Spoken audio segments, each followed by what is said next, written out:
ভীমতাল ভারতবর্ষের উত্তরাখণ্ড রাজ্যে অবস্থিত জনপ্রিয় হিল স্টেশন নৈনিতাল থেকে মাত্র 23 কিলোমিটার দূরে অবস্থিত।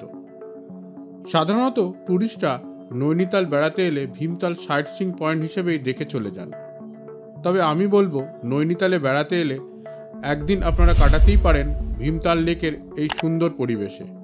আর সেখানে থাকার জন্য আপনাদের বেস্ট চয়েস হবে অবশ্যই KMVN এর ভীমতাল ট্যুরিস্ট রেস্ট হাউস। ভীমতালে KMVN এর ট্যুরিস্ট রেস্ট হাউসে পৌঁছে এই হোটেলের লোকেশন দেখে মন ভরে গেল। ট্যুরিস্ট রেস্ট হাউসের সামনে এই গ্লাসে ঘেরা উডেন স্ট্রাকচারে বসে লেক দেখতে দেখতেই কাটিয়ে দেওয়া যায় পুরো একটা দিন। আমি এখানে বুক করেছিলাম গ্রাউন্ড ফ্লোরে ডাবল বেডের ডিলাক্স রুম পরিষ্কার পরিচ্ছন্ন। রুমের জানলা থেকেই দেখা যাচ্ছে ভীমতাল লেক। এটি উইথ ব্যালকনি কটেজ রুম।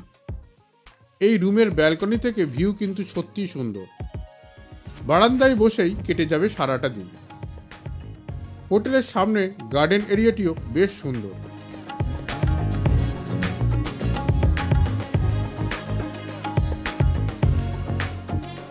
আস্তে আস্তে অন্ধকার নেমে এলো, আর তার সাথে লেকের অপর পারে পাহাড়ে যেন জ্বলে উঠল হাজার আলোর তারা।